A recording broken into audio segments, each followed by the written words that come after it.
Good. You know that morning when She you called? got married and that I Welcome, everybody. Thanks for coming to the presentation tonight. I am Katie Clark. I'm Director of Operations at the Cook County Historical Society. And we have 5 historical sites. We have the original Lightkeeper's House. This is the History Museum. The Johnson Heritage Post Art Gallery here. The Folly Blacksmith Shop. Fish House in Niji down on the harbor, as well as St. Francis Xavier Chippewa City Church up there. So please visit our sites. Consider becoming a member. Our mission is to collect and preserve and share the history. So sharing tonight, we have Brian Tofte here. He's grandson of the founders of Tofte, a committee founded in 1893. He specializes in Scandinavian immigrants and communities along the shore. He spent his whole life collecting oral histories and images of retired Lake Superior fishermen, boats, structures, families. He's one of the founding members of the Tofte Commercial Fishing Museum, and he's currently serving on our board as the vice president. So, won't delay any longer, Brian Tofte. I told some people earlier, I've been sick for 3 days. I don't have COVID, I tested this morning, but I went to the mill the last 3 days. Even this morning when I woke up, I was like, I'm not sure. But it's gotten better, so I don't want you to worry. At least you won't get COVID, you might get something else. And this was titled, first of all, we agreed early on that it would be a 2-hour talk, and it ended up being 1 hour. So I have 2 hours and 3 hours worth of content, so I'll have to move along. But one of the reasons I did join the Historical Society here was there's an unbelievable amount of interviews, photographs, artifacts of the Cook County Historical Society that I want to, extract those stories and try to tell the stories of the people that lived here for many, many years. So Katie and Dennis and others have been wonderful about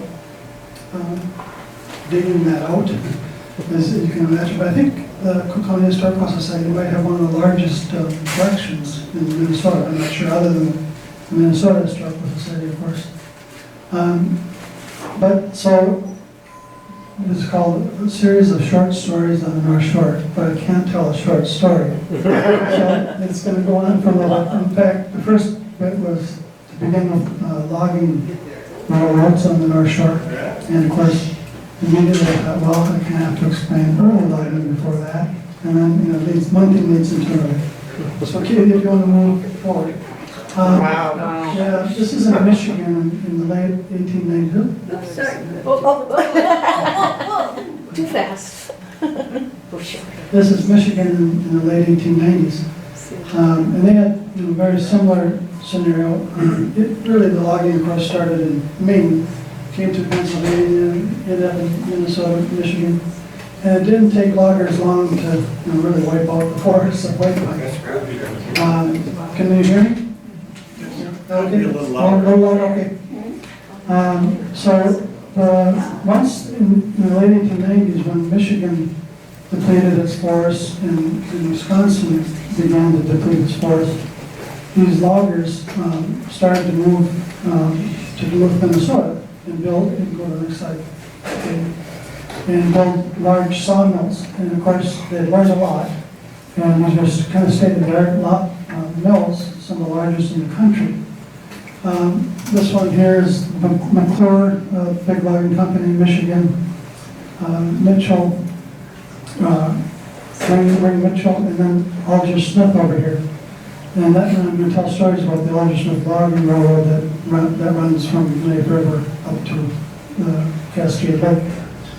So they brought with them lots of money and lots of ingenuity. Okay, we'll go next slide. Then in 1895, John Shorter, who was based out of Milwaukee, Wisconsin, and had lumber there, had mills in Wisconsin and large operations.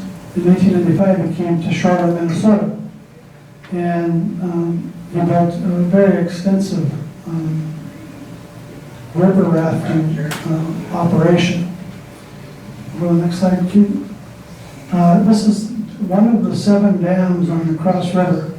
So it was amazing what they did. They backed, all these, of course, these rivers come from headwaters back in the woods. So they literally dammed lakes and streams for the purpose of being able to have enough water to move the logs down to the Lake Superior. You can see how elaborate just one of the 7 dams is. I mean, it was a big deal. And you'll notice in 1872, the Cross River looked different than it does today. Most of the logging companies were allowed to dynamite a lot of land in Minnesota. So you can see they dynamited the whole top of the ledge there on the Cross River and other parts for the sole purpose of getting logs down the river. You know? And this happened here in Grand Marais, and it happened in Woodson and many places. They didn't think twice about dynamiting and changing riverbeds and those type of things. Okay. So when John Shorter first came, there were already people logging in the woods similar to this. And remember, there's only a couple rivers, 2 or 3 rivers on the North Shore that could be used for driving logs down rivers. And the Cross River, as I mentioned, had already been, it took 5 years to build up the sloughs and the dams, even before they could start logging. So, many families on the North Shore would cut logs, pull them up by 1 or 2 team horses, bring them to the drays or sleighs, and haul them down to the shore of Lake Superior, or in this case, they put them in the holding ponds on the Cross River for the spring to bring them down. Here they're loaded, so those individual logs were pulled out of the woods. They were loaded onto these sleighs, they're called drays, and the horses did all the work, of course. They stayed within 5 miles, basically, of the river, because it wasn't very economical, and it was obviously hard on the horses to get the logs to the landing point. Okay, we'll go to the next one. Just another example of some of the trees. These are all in Cook County, by the way. There's pictures here. And they were done by a gentleman that was a barber in Two Harbors. Roloff was his name. He took hundreds of glass negatives. And when I first went to the Lake County Historical Society in Two Harbors, they told me that the majority of the negatives were found in the dump at Two Harbors. Somebody who recognized it and brought them down to Two Harbors, but hundreds of these negatives. The next one, okay. Just an interesting point is these logging camps had, John Shorter had 1,000 men working in the woods in Shorter, Minnesota. And St. Mary's, one of the sisters, came up with the idea of selling lumberjack tickets for health purposes. And this was true, that many loggers bought them. I think they're at $5 in this case. But it assured them if they got hurt, they could go to Duluth, if they could get to Duluth, and get care, But so St. Mary's was really ingenious in that respect, the sisters. So of course, once they got the logs down to the lake from driving them down, then they had tugboats that they would build booms, they called them, and they would come across the lake from Ashland in this case, and tie off these booms at Sugarloaf. They were chained to the shore, and the logs were filled into these booms. And John Shorter had an office in Milwaukee. He had an office in Chicago. And the Chicago office was mostly for his tugboats and his ships. That's where he ran that business, part of his business office. So he had 7 or 8 tugs that he used to log. And he also logged over, after he left Shorter, he logged the Apostle Islands. And prior to going to Shorter, he had a river drive down the Pigeon River. And one of the stories in the Cook County paper is 5 million board feet of lumber were rafted from the Pigeon River to Duluth. And it took 15 days, because it could only go like a mile an hour. And if the winds came up, they'd go backwards. Oh, no. Yeah, so, but the people in Grand Marais and Horglen for 2 days watched this tug. They go back and forth. Yeah, can we go to the next one? And just another example and most of these came from the Cook County Historical Society. Katie found a bunch of this stuff. So like just one tugboat would One pull tugboat would the haul, thing? yep, all that wood, yep, there'd be, again, 5 million board feet was, twice as much as what a normal tug would be, but John Shorter was no small, entrepreneur. But yeah, it was 1 to 1.5 miles an hour. And again, if any waves came up and broke up the booms, would happen all the time. We hear stories, Howard Severson's got many paintings and other people about the log booms that did break up. They lost the entire raft, and the fishermen living on the shore would use that lumber to build rollers and fish. They just stole it, they took it. Oh, wow. And I asked a fisherman down the shore, I said, you told me about this down there, and I said, did you use it to build your fish houses? He goes, oh, no, it was number 2 buying. Beautiful wood. But this is one of the other John Shorter boats. This is mostly used, it was used in Shorter, but it was mostly used in the Apostle Islands. Okay, we'll go to the next slide. So this kind of shows an example of a crossover when they would cross over to Ashland, Wisconsin. They would either go on either side, depending on the wind, or on the Apostle Islands, And many times, there's no way of stopping these things either, Many times, as they're crossing, depending on which way the wind is blowing, they obviously worried about hitting and getting caught up in one of those Apostle Islands, because it's a pretty big deal. So this one is a raft coming into Ashland from shore, and the other one's going into Bayfield from the Apostle Islands. Continue to go to the next one.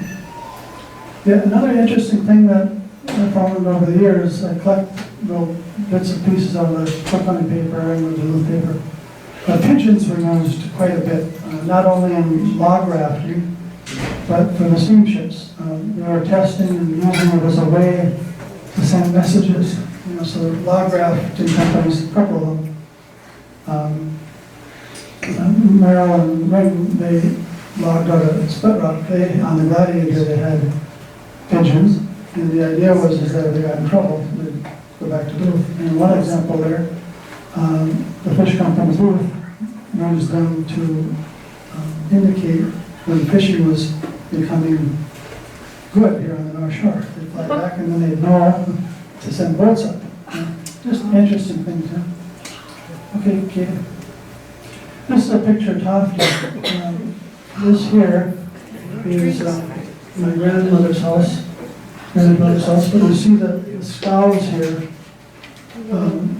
loading lumber. So my grandfather would log and bring as many people living on the shore did, would skid them all the way down the lake and land the logs. And George Nelson of Lutzen, I'll tell you a little story about that later, he had to buy more and more and more land just to hold the logs, and that was why he bought the land. He had so many logs he had to raft.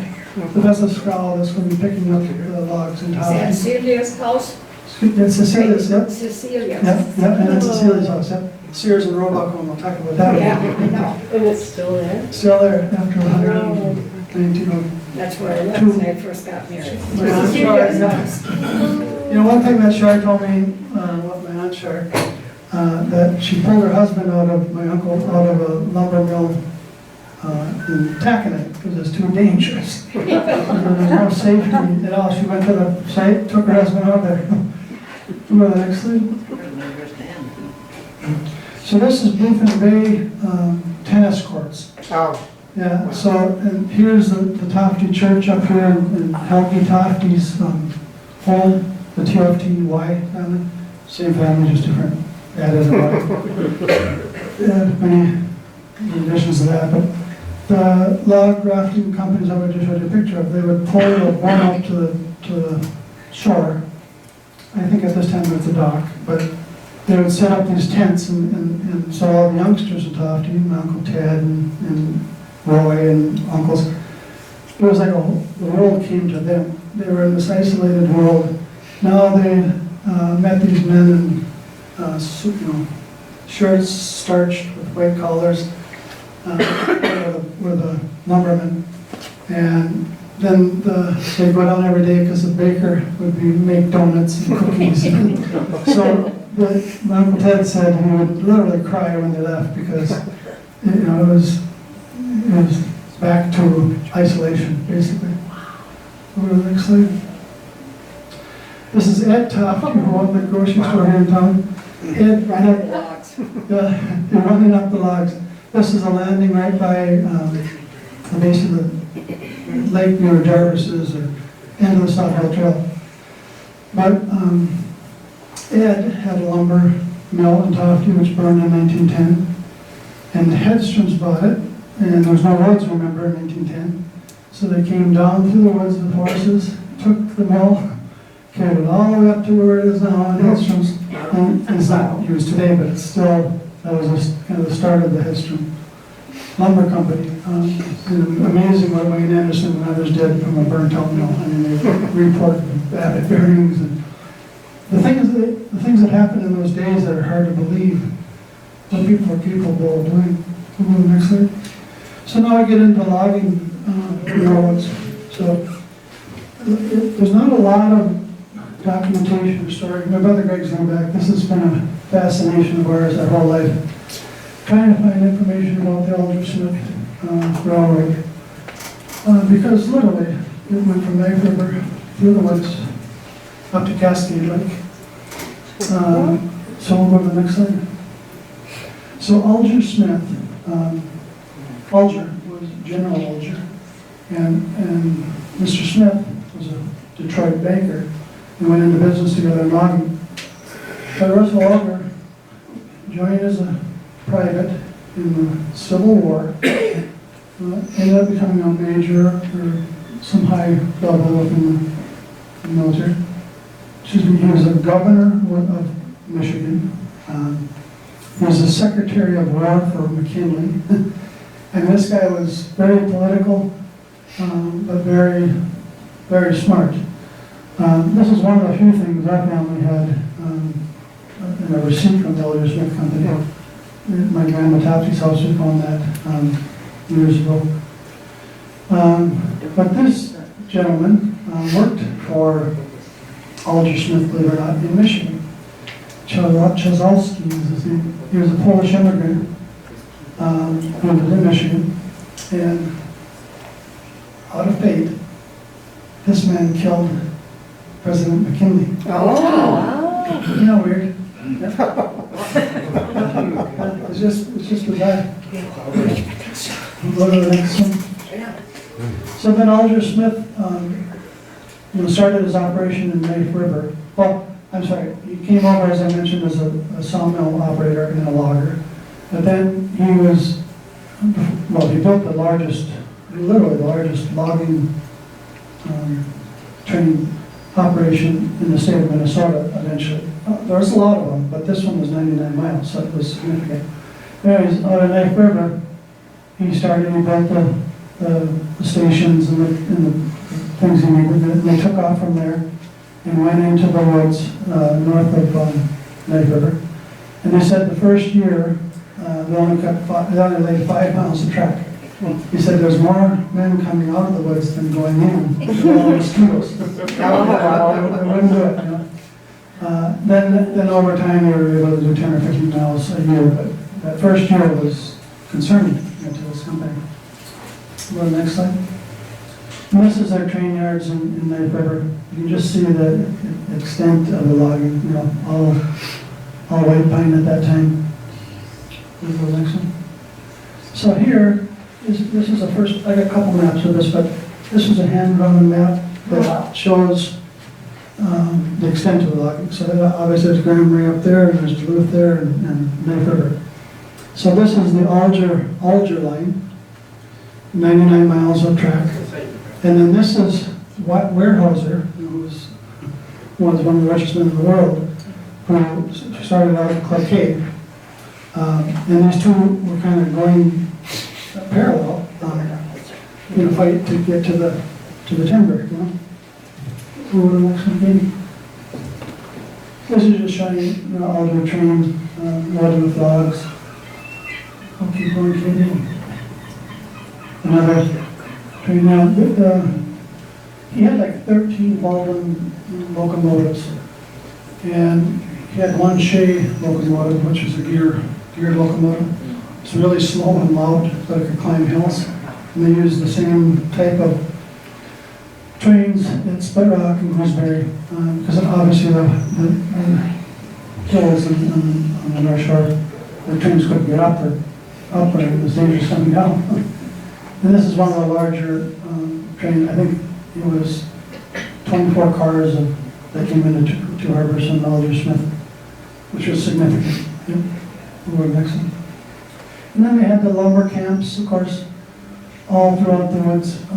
These are the Alder Smith logging camps. But the days spent in the woods, the cooks would bring food out to the camp on a sleigh. Long days, obviously. And again, Alder had 1,700 men. Wow. I'm sure there had 1,000. He had 1,700 men in Cook County. Then there's, if you ever, anybody read Bill Raff's book, there's 2 chapters on this. The Port Arthur, Duluth, Western Railroad, the Canadians out of Port Arthur, Thunder Bay, built the railroad through the woods to get to Gunflint Lake for the Paulson iron ore mine. And then it was Minnesota's responsibility to meet them halfway. Well, here in 1902, you know, Alder Smith is, Alder Smith is saying they're going to do it. But the 2 chapters, back and forth, it never got done. But it was the bottom line. We got close, but it never got done. But imagine what that would have meant. And again, they said they're going to come down into Grand Marais, you know, build a sawmill here. There's so many rumors. But imagine what that would have meant, you know, back then to go up the Gunflint, go all the way to Duluth, Minneapolis, you know. Then this is just a story that I thought about recently, actually. The Stone Ordean Wells Company out of Duluth was a wholesale company, and they sold to the lumber camps primarily. I mean, they're the big customers, right? So you can see the amount of food and supplies that they spent. They had 25 pounds of oil or margarine. 100 men in 200 days could eat 5,000 pounds. Tobacco and snuff was $250 daily. That was always something they said, no longer would work in a logging camp that didn't have snuff. You know? But it's true. And then the meat, you know, they had 80 barrels of pork. Actually, the Alder Smith line was, every railroad had a nickname. The Alder Smiths called the gunny sack line, and because pork came up in gunny sacks, you know, salted. You know? So you just see the amount of money, $250,000 annually for groceries back in that time. So this now, we're looking at a similar map, but a little different. And the reason I want to mention that was because there were a lot of logging railroads. We had the Split Rock Northern. It had spurs going up, you know. Well, by the way, it wasn't just 99 miles on the Alder. There was 350 miles of spurs. You know, so I mean, it's significant. They would just go off into different areas to get to the wood, you know. But there are a lot of these little railroads that all had their own locomotives and all that. The one that I found interesting was at Lutsen, the Lockport Niagara. So, C.A. Nelson, Lutsen Resort, he wasn't afraid to get into any business. And there was a logger out of Duluth, Mr. Alpine, that he went into business with, or in some sense in a partnership. But they built a track that went up near where the ski chalet is today. They had camps up on the poplar, which they dynamited so they could build ponds. And the idea was that the loggers would cut 5-6 miles up woods, float them down to effectively the chalet area, and then load them on the trains and bring them down to the Lockport. And the next slide will show you a picture of that. This is the Lockport dock. And you can see the train tracks going there. So when they first ordered the train in 1902, it came up on a barge, and they had a lot of ingenuity. They put the train on the barge on a series of railroad tracks and secured it down. They brought it up from Duluth, and they came up to that dock, and the barge had the ability with ballast to raise or lower. You know, if they let water out, it raised. If they took in water. So they came up to that dock and leveled themselves out. The train drove off the barge onto the tracks up to Poplar. Well, actually, I'm sorry. The first train that came up couldn't make the hill. They sent the train back. Just crazy. Yeah. And then George Nelson, 20 years later, well, first of all, that train, the second train, was in his property for 20 years after this failed. This failed for a number of reasons. But so he had this locomotive sitting, you know, in Woodson, and the tax man came by and said, "You owe 20 years worth of tax on that locomotive." And he didn't really own it. But no, they left it in abandoned, so he goes, "Well, maybe I do own it." So he went to the courthouse and he argued, and they said, no, you have to pay the taxes. So he had the iron scrap sold in Duluth. They came and picked up the train, sold that for scrap to pay off the taxes, and they won money. I wish I would have known where that train was. And I wish the Nelsons and others were still around and could ask those questions. Then, of course, right around, well, John Shorter sold Aldersmith his holdings, timber holdings, in 1905, after he went over to the Apostle Islands. And by the time the trains came, log rafting really wasn't, it was secondary, you know. There still wasn't log rafting. But then, from 1928 till 1972, Consolidated Paper had pulpwood out here in the harbor, Sugarloaf, and then they would raft that across, so for paper purposes, you know. And that was the kind of booms, that was with spruce pulpwood, you know. And this is a picture of Sugarloaf, and my brother and I, Kirk, he worked on the rafts at Sugarloaf, and my brother Terry and Mike drove the trucks. Is that right, Greg? That's what I remember. Yeah. So you know, it was another kind of a big business, at least in the summer. So that's a Graham Ray Harbor up there, in the upper left. Graham Ray here. You know, they bought these warship type boats and loaded them in the Graham Ray Harbor. But the pictures, like all this wood is on the old standard oil right here. Standard oil. But the loggers, many loggers, all of our friends that live in the area would go get pulp and then dump it into the harbor here. Right over here. What do they call those trucks? Pulpwood trucks. Don't they call bobtails now? What they call? Oh, yeah, I think so, yeah. But I don't know for sure. I think you're right. Yeah, and then they roll off. Well, there they are doing it right there. Yeah, everybody here can remember seeing that, you know. We'll go to the next one. So that ends the logging piece. Like I said, I can't tell a short story. The John's Fish Company were based out of Isle Royal, had offices in Duluth. They eventually bought the steamer Crescent and the steamer Liberty to pick up fish, because they were fishermen themselves on Isle Royal.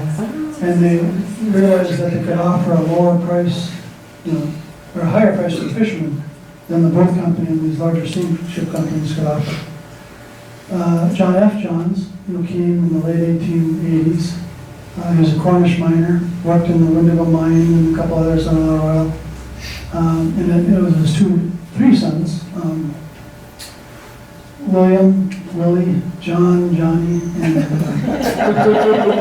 that started the fish company effectively. And John F. Johns did fish himself too, but we'll go ahead and go next slide. Is that Barnum?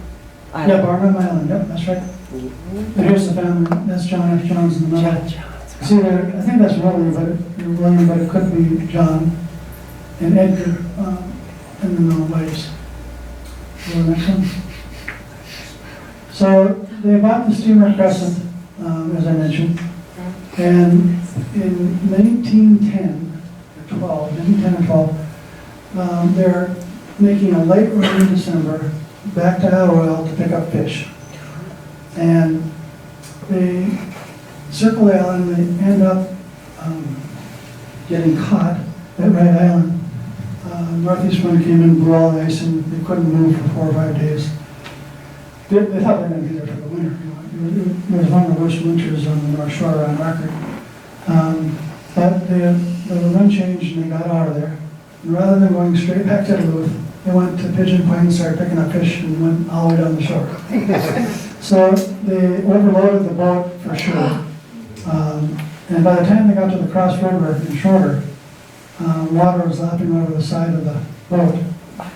And again, they had just come out of an ice field, And so they kept going, but when they got to Two Island, by Taconite Harbor, it was all ice. The whole lake was ice. So now, they're 5 miles out in the lake in front of Taconite Harbor, and they're getting frozen in. And there's a wooden boat. So, yeah, just amazing. So they realized the peril, and they sent 2 men up to the Alger-Smith Railroad, 10 or 12 miles up in the woods, to order coal to keep the boat going. They figured they're going to be there all winter. Sure enough, the logging company took the horses and brought the coal out onto the ice, 5 miles, filled up their bunkers, filled up the whole deck. They were throwing fish off the side out there. Oh my God. And they filled up the whole thing with coal. So after about 5 days, they realized they weren't going to get out of there. So and at the same time, they asked to have ice saws brought too. So the log company again brought up ice saws. And they started to saw, trying to get into the islands, the Two Island, to get protection, at least get closer to shore. And all the men except the Norwegian crew jumped ship. They said the noise that night was deafening. They're like, "You're going to die out here. Just why don't you just go ashore and leave your boat, But the Norwegians stuck with them the whole time, all winter, basically. And but they would saw, and by the time they would be done sawing, it would freeze again. So they saw a foot, and then they start the boat and punch it. And I can't remember. It took them a full month to get into Two Island. So then they're there, and they wait out the winter on the boat, and they in the spring and March the lake on ice on the shore breaks away. So they head out to take a peek and see if they can keep going, and they figure they can. So they go down the shore, and pretty much were able to dodge the ice till they got to Two Harbors. And when they got to Two Harbors again, it was all frozen over. And this ice was 36 inches thick. Oh my It was gosh. just unreal.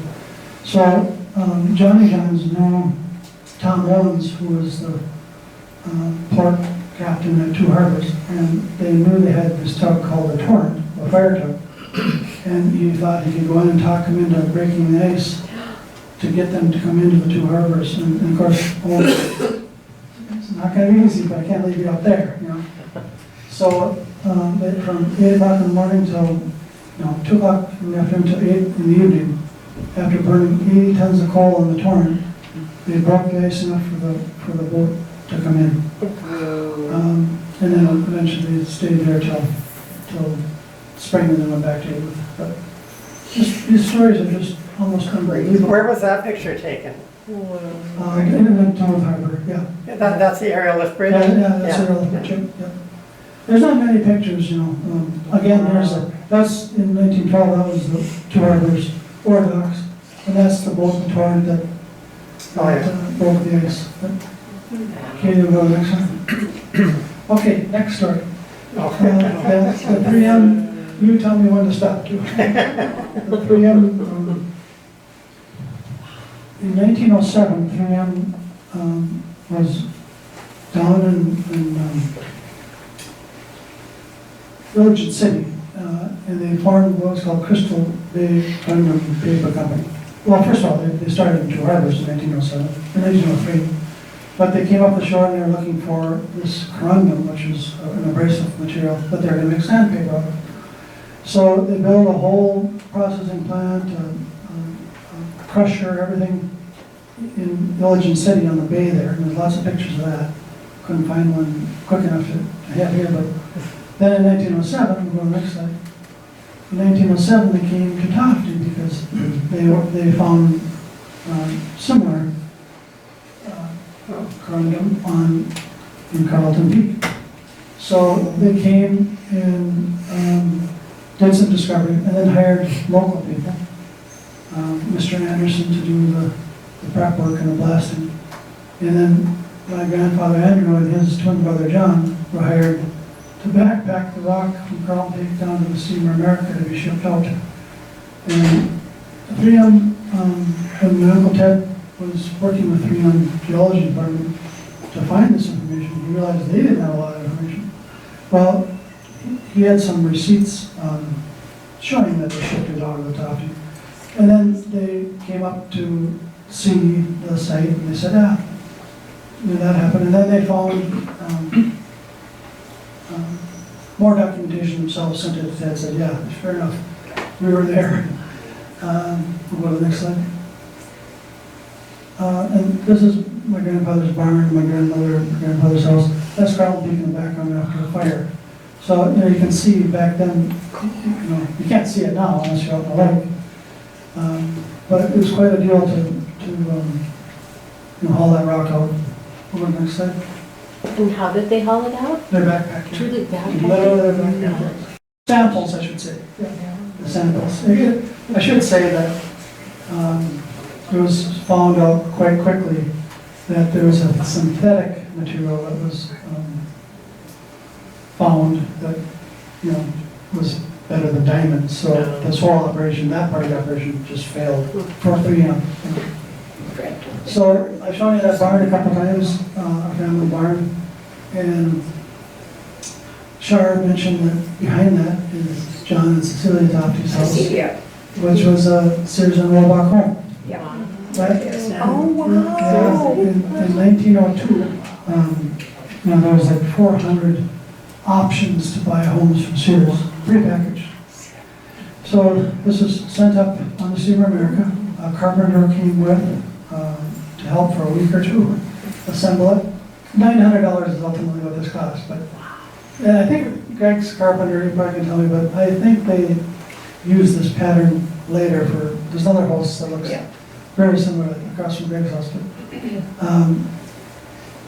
So prior to this though, the only Son Lumber home was owned by Hans Engelsen in Tofty. And Hans Engelsen, for those of you that don't know him, one of the founders of Tofty, he was a member, a crew member that brought parts of the Statue of Liberty across. And this guy had an unbelievable, there's a lot of footers in town and lins, they're all back ones, they're all Engelsen built on it.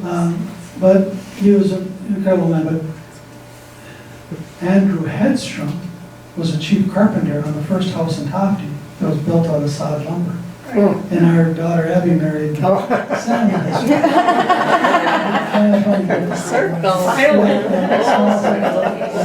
Brian, when Andrew and his wife came from their honeymoon, they stopped at my grandparents' house, and my grandparents had 3 little boys tearing around the house, causing problems. And Mr. Andrew looked at his wife and said, "We won't be needing any of those roads." 13 kids.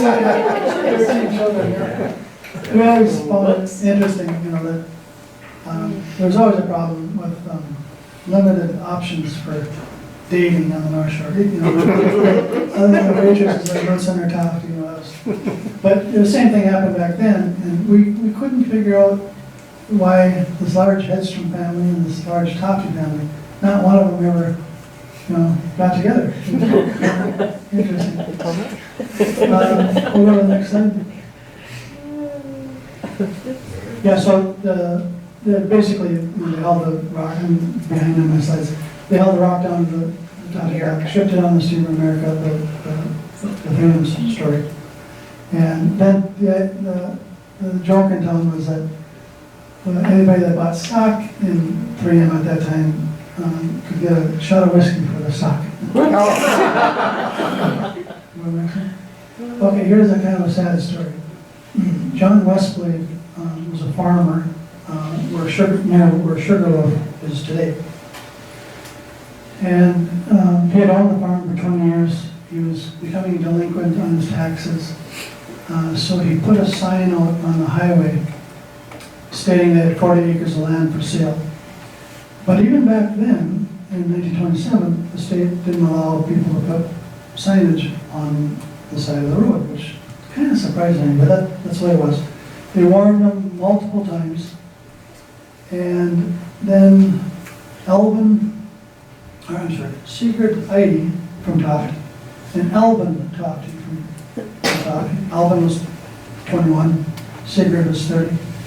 They are on a road grader, and they come up to the sign. They went to take the sign down. Alvin went to take the sign down. And John Westblade was waiting in ambush and shot him, killed him right on the spot.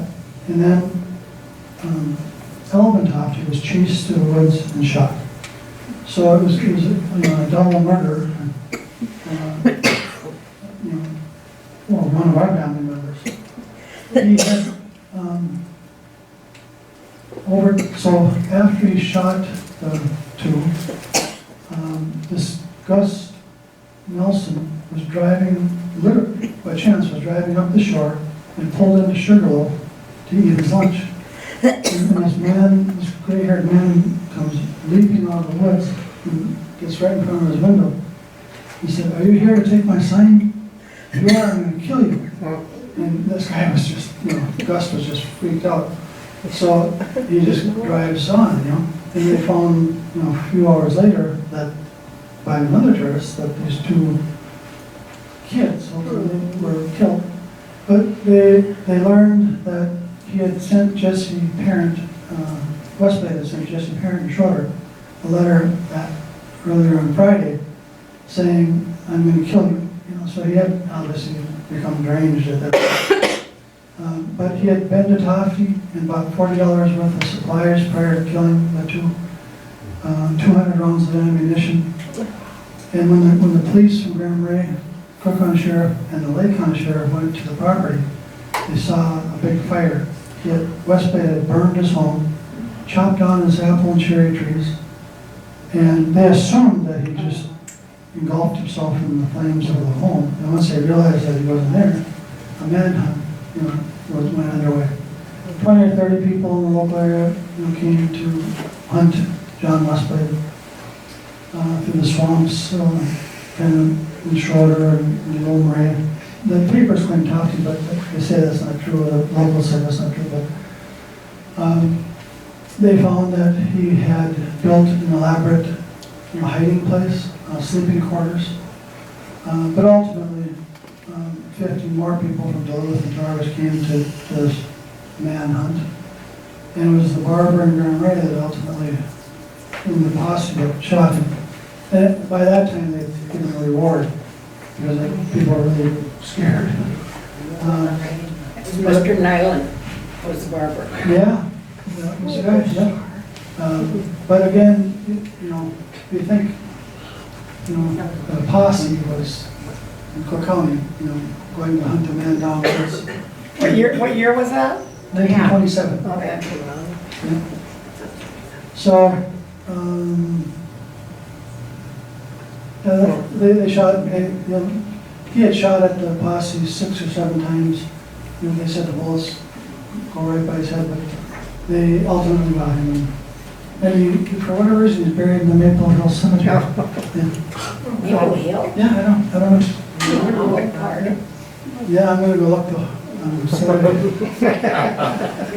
So the Bensteads, down the shore, obviously many stories about them. They're some of the first people to build telephone lines with the Deans and Charlie Johnson. There's a whole story, but I didn't want to tell that story because Art Benstead just wrote a book on the Benstead family history, and he tells that story perfectly. We've been telling it for 20 years, but it's their family story, so I think you should just consider getting that book. It's a wonderful book, but it just came out.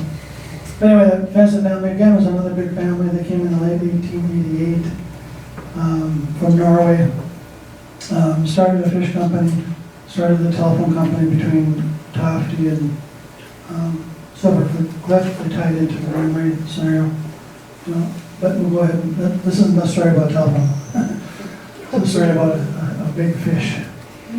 So in 1918, Ben, in the picture, and his brother Ted went to check their nets, and 11 kids, 8 boys, I guess, they had nets all the way down the Park Bay, which is kind of down by the Manitou, past the Manitou. They had lots of nets, Park Road. And Ben and Ted came upon one of the nets and had a huge hole in it, but it was up near the cork, or up at the top of the net. And so they knew it wasn't, the rocks that had torn up the net. They went and pulled the next net, same thing. Like 2 or 3 nets that had just a big hole in it. And they just couldn't figure this out. And so they had fished all day. They went into the reef and kind of fished on the left side of the reef, pulled the net, and there was no hole in the net there. So they thought, okay, we kind of have a pattern of where this fish is. So they went back into the fish house. They got an old linen net they used to use in the old days before cotton and monofilament. I don't think monofilament was around by then, but a heavy net. And they went and set the net, and the next day they went to check the net. And they roll up and they start pulling the net up, and all of a sudden they see this big white thing coming up through, from the net as they pull the net up. And they flip it into the boat. It's 6 feet long. And Ben says to his brother Ted, hit him over the head with a paddle. So he knocks him over the head, and his wood boat, the fish just starts hitting the sides of the boat. He goes, don't hit him anymore. So they bring the fish in. They don't know what this is. It's interesting because there were sturgeon caught before that. But so the sturgeon, they hoisted it up. That's Agnes Benstead there, Goodine, married. They hoisted the fish up, took a picture, brought it into the fish house. This is in November, so it was really cold. They laid it on the fish table, and a man from Beaver Bay happened to stop by, and he wanted to see the fish. So they go out to the fish house. He says, "You've got a diamondback sturgeon." And he goes, "If there's any spot in that, you get $100 a quart in New York." So they let the guy clean the fish, and Ben said it was the most beautiful cream-colored fish flesh he'd ever seen in anything. So sure enough, there was like 10 quarts of eggs, and they built ultimately it looked like a coffin, a crate, filled it with ice, and shipped it on the steamer America into the boat company, to sell it. And I'll go to the next slide, Katie. So the America comes up, and they hoist this 6-foot crate, and there's tourists going to Isle Royal, some women in fancy dresses, men dressed nicely, and fluids sort of flowing out. It's an body. They're thinking it's a person. Yeah. And Ben said it was kind of funny, but not really. He said they were just horrified because there was a dead person that was leaking. So they shipped the fish down, and the Booth Company didn't know what it was either, which again I kind of find strange because Isle Royal they used to fish for a sturgeon. But, so they don't know what it is. They ship it to New York, And the way it worked for fishermen is they didn't get paid till the end of the year. They could get money periodically if they needed it, or any supplies they needed, shoes or food, they would get from the fish companies at the end of the year, they would settle up. So they went down in December, maybe it's December, January, to settle up. And there was two invoices. One for the herring that they sold all summer, spring and summer, and one for the sturgeon. They got $100 for the sturgeon. And, you know, Ben said, and they only got $100 per quart for that. The fish buyer a little bit. But they had, you know, they're only getting 2 cents a pound for herring. So I don't know if they made it that year, but, you know, pretty significant. Can you go to the next one? And then this is the booth offices in Duluth where they ship the fish to. Okay. I probably should end here unless, I got more if you want to keep going, but it's 7 already. I'll stop here. This is a story about 2 fish trappers. You know, everybody on the North Shore trapped. When I was growing up, our Uncle Casey and Chris Tormenson, they all trapped, you know, to make extra money. And there was these 2 Finnish trappers who worked in the woods, logging, and when they didn't have work, they would, they built a cabin on the Springdale. And the Springdale is north of Tofty. It was actually a community, well, a couple miles north of Tofty. They had a school and several homes. And the area is called the Springdale, on the headwaters of the Onion River. But then prior to that, the Nimmin brothers had built a cabin for trapping. And so they were doing well. And then the game warden in 2 Harbors got wind of these 2 Finnish trappers were poaching beaver. So he takes the Oliver Smith train to Kramer and snowshoes to Tofty. And by the way, my Uncle Ted, when he went to college, at Carleton College, he snowshoed from Tofty to the town of Kramer to get on the logging railroad to go out. Just weird. But anyway, so the game warden comes up with his deputy, and they snowshoe up to Springdale, find the cabin, and you see all kinds of furs and backpacks.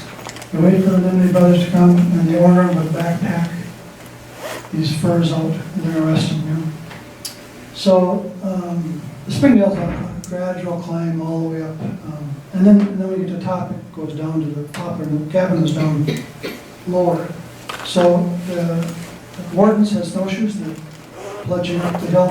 The Nimmin brothers were on skis. Oh, by the way, they made birch skis, and they used to give them to the locals when they would be done at the end of the year. But anyway, so they get to the top of the hill, and all of a sudden the Nimmin brothers are getting away from the game wardens. And they ski all the way into Tofty. And the game wardens come into Tofty and they search and ask everybody, have you seen these Nimmin brothers? Nobody would give them up. And this is a true story. Years later, about 2 years ago, I found the article in the Cook County paper, and I sent it to my brother Arden, and I can't find it. I gotta have him send it back to me, but about the Nimmin brothers.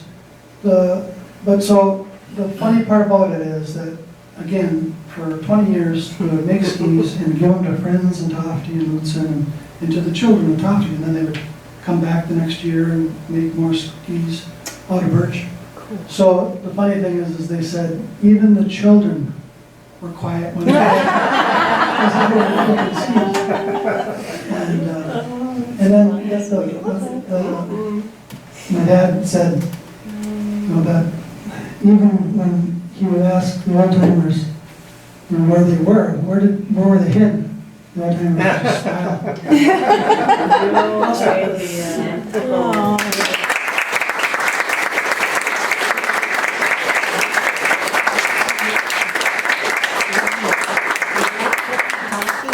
What's that? Is that Tucky Toffee? Yeah. Charles, I have a story. Babysitter. So what year is that? That was a head on better I than suppose it was 4. what that means. Yeah.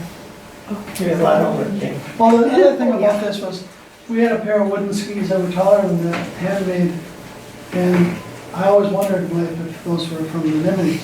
But when you're younger, you do stupid things. And my dad worked at Erie Mining, and my brother Scott and I had this idea that if we cut grooves in my dad's driveway and filled it with water, we could take these skis and go down to the end of the highway.